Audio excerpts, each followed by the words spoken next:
Praise the lord. ప్రియమైన సహోదరులందరికీ mirror of Christ తరపు నుంచి శుభాలు. ప్రియమైనటువంటి వాళ్ళారా, మీరందరూ బాగున్నారని విశ్వసిస్తూ ఉన్నాం.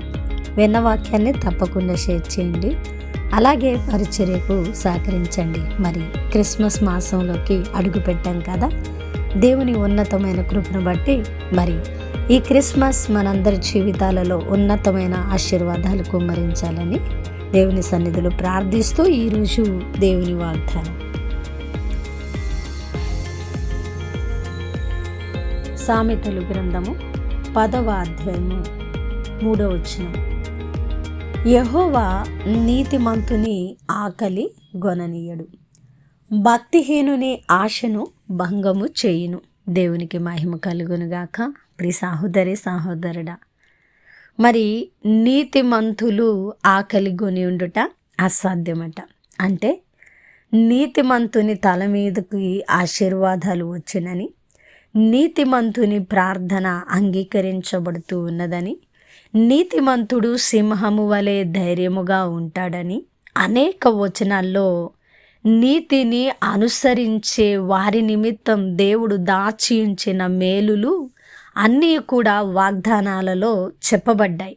కాబట్టి ఈరోజు నిజంగా మనము క్రీస్తు యొక్క నీతిని ధరించిన వారముగా, నీతిమంతులుగా మన భక్తి విశ్వాసాలను కొనసాగిస్తూ ముందుకు వెళుతూ ఉంటే, మన జీవితాలలో అవసరమైన వాటిని, మన జీవితాలలో మనకు ఏది అవసరమో ఎరిగిన దేవుడు మనకి ఆకలి కలుగకుండా, ఆకలి గొననీయకుండా మరి నీతిమంతుని తృప్తిపరిచే దేవుడిగా ఉన్నాడు. మరి అలాగున కాకుండా, నీతిని అనుసరించకుండా ఎవరైతే భక్తి విశ్వాసాలలో ఉన్నామని ముందుకు వెళుతూ ఉన్నారో, మేము దేవుని ఎరిగిన వారము అని అనుకుంటూ ఉన్నారో, భ్రమలో బ్రతుకుతూ ఉన్నారో, ఒక భక్తి ముసుగు వేసుకొని ఉన్నారో, వారిని భక్తిహీనులు అని దేవుని వాక్యము సెలవిస్తుంది. భక్తిహీనుడు ఆశపడితే అది భంగమవుతుందట. ప్రియమైన దేవుని బిడ్డ, భక్తిహీనుడు ఆశను భంగము చేస్తాడంటే, భక్తిపరుడిగా నీతిని అనుసరించే వాని యొక్క ఆశ ఖచ్చితంగా నెరవేర్చబడుతుందని ఇక్కడ అర్థం. చెప్పకనే చెప్పిన లోతైన గూఢమైన అర్థాన్ని మనము గ్రహించవలసిన వారమై ఉన్నాం. మనము నీతిమంతులుగా ఉంటే ఆకలి గొనము. కాబట్టి ప్రియమైన దేవుని బిడ్డ, నీతిమంతులుగా మనము దేవునిలో నిలబడి ముందుకు కొనసాగుదాం. ఎందుకంటే అన్నిటి అంతము సమీపించిన దినాల్లో నిలబడి ఉన్నాం. నీతిని అనుసరించి బతికితే, నీతిమంతులముగా ఉంటే దేవుడు మనల్ని ఎట్టి పరిస్థితుల్లో కూడా ఆకలి కొననీయుడు. ఒకవేళ నీతిని అనుసరించక భక్తిహీనుడిగా ఉంటే, భక్తిహీనుడిగా ఉండి ఆశపడితే ఏది కూడా నీకు దక్కదు. నీ ఆశ భంగమైపోతుంది. దేవుడు మరి వేశ్యనైనా క్షమిస్తాడు, కానీ వేషధారులను క్షమించడట. ప్రియమైన దేవుని బిడ్డ, మనము నీతిని అనుసరించకుండా క్రీస్తు బిడ్డలము అని క్రిస్మస్లు జరుపుకుంటూ ఉంటే, వేషధారులుగా మనము బ్రతుకుతూ ఉంటే, మరి మనకు మన ఆశలకు ఎలాంటి తృప్తి లేదని దేవుడు ఈరోజు స్పష్టంగా మాట్లాడుతూ ఉన్నారు. మనం అనుకుంటూ ఉండవచ్చు, ఎన్నో క్రిస్మస్లు మన జీవితాలలో దొర్లిపోతూ ఉన్నాయి కదండి. ఎన్నో క్రిస్మస్లు జరుపుకుంటూ ఉన్నాం, ఎన్నో నూతన సంవత్సరాలు జరుపుకుంటూ ఉన్నాం, కానీ బ్రతుకులో మార్పు లేదు. నీతిని అనుసరించే విధానంలో మార్పు లేదు. క్రీస్తు మాదిరిని కనపరిచే తత్వములో మార్పు లేదు.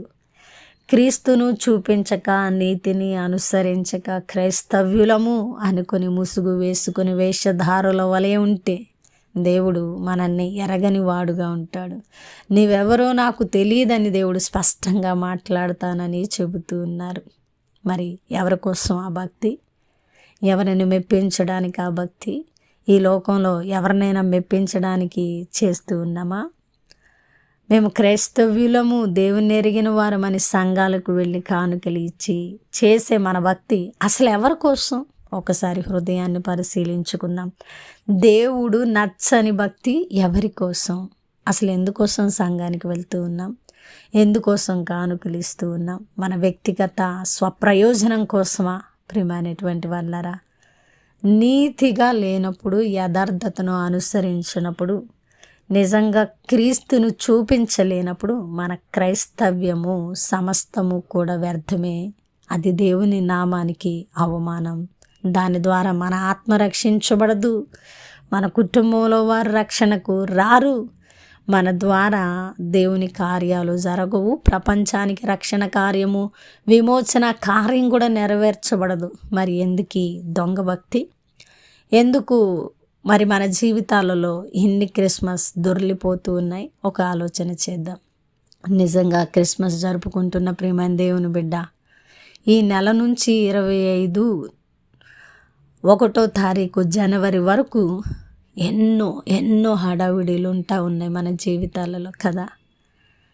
అందరూ పండగ ఒక్కరోజు చేసుకుంటే మనం క్రిస్మస్ని ఈ నెలంతా జరుపుకుంటూ ఉంటాం. Women's Christmas, kids Christmas, men's Christmas, అనేక క్రిస్మస్లు జరుగుతూ ఉన్నాయి. ఎన్నో మరి సంబరాలు జరుపుకుంటూ ఉన్నాం. అసలు దీనికి పునాది ఏంటి? దీని వెనకాల ఉన్న అర్థంలో మనం ఎంతవరకు సార్థకం అవుతున్నాం? నిజంగా క్రిస్మస్ మన జీవితాలను ఏలుతుందా? నిజమైన క్రిస్మస్ మన జీవితాల్లో ఉందా? క్రీస్తు మాదిరి ఉందా? దేవుడు సడన్గా వస్తే మనం లేపబడతామా, ఎత్తబడతామా? అసలు మన బ్రతుకేంటి? హృదయ పరిశీలన అవసరమండి. ఈరోజు వాస్తవంగా ఈ వాక్యం కోసం వేరే మాట్లాడాలనుకున్నాను, కానీ దేవుని యొక్క బలమైన ప్రేరేపణను బట్టి ఈ విధంగా మాట్లాడుతూ ఉన్నాను. కాబట్టి మన జీవితాలలో ఎన్నో ఒక 20, 30, 40, 50 క్రిస్మస్లు వెళ్ళి ఉండవచ్చు. నువ్వు ఏ ఏజ్ వ్యక్తివైనా మరొక క్రిస్మస్ వరకు నువ్వు ఉంటావన్న గ్యారంటీ అయితే లేదు. కాబట్టి ఈ క్రిస్మస్కైనా నిజమైన క్రైస్తవుడిగా దేవుని ఆరాధించి క్రిస్మస్ జరుపుకో. అది విలువైనది.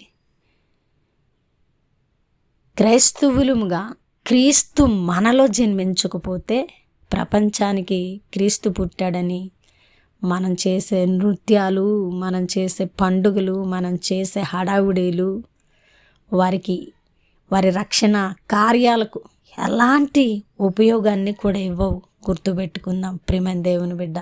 హృదయాన్ని పరిశీలించుకు. ఈ వాక్యాన్ని ఈరోజు వింటున్న నీవెవరివైనా సరే హృదయాన్ని పరిశీలించుకొని, నీతిమంతుడు, క్రైస్తవుడు అంటేనే నీతిమంతుడు, symbol of the right universe. కాబట్టి మనము క్రీస్తు నీతిని ధరించిన వారంగా నీతితో ధైర్యంగా బ్రతికేద్దాం. చావైనా బ్రతికైనా క్రీస్తు కొరకే అనుకుంటే మనల్ని ఏది కూడా పెళ్ళగించలేదు. దేవునికి మహిమ కలుగునుగాక. విన్నవాక్యం ఫలింపు కొరకు ప్రార్థన. పరిశుద్ధుడా, ప్రేమ కలిగిన తండ్రి, అద్భుతమైన వాక్కు చేత మాతో మాట్లాడారు. నీతిమంతులుగా క్రిస్మస్ జరుపుకోవడానికి సహాయం చేయండి. మీ మాదిరి మాకు కావాలి ప్రభువా. మీ మాదిరి లేని భక్తి, మీ మాదిరి లేని క్రైస్తవ్యం వ్యర్థమే ప్రభువా. నేను ఈరోజు ఒక నిర్ణయం తీసుకున్నానయ్యా, నీకోసం బతుకుతా, మంచిగా నీతిగా యథార్థంగా బ్రతుకుతా ప్రభువా. నా ద్వారా నువ్వేం చేయాలనుకుంటున్నావో చెయ్యి అని ఎవరైతే ప్రభు నిర్ణయం తీసుకున్నారో వారి పట్ల వాగ్దానాన్ని నెరవేర్చండి.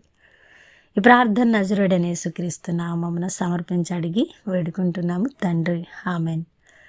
ప్రియమైన దేవుని బిడ్డ, విన్నావుగా వాక్యాన్ని, మంచి నిర్ణయం తీసుకో.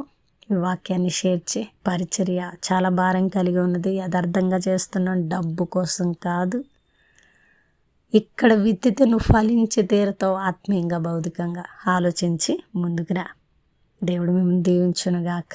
ఆమెన్.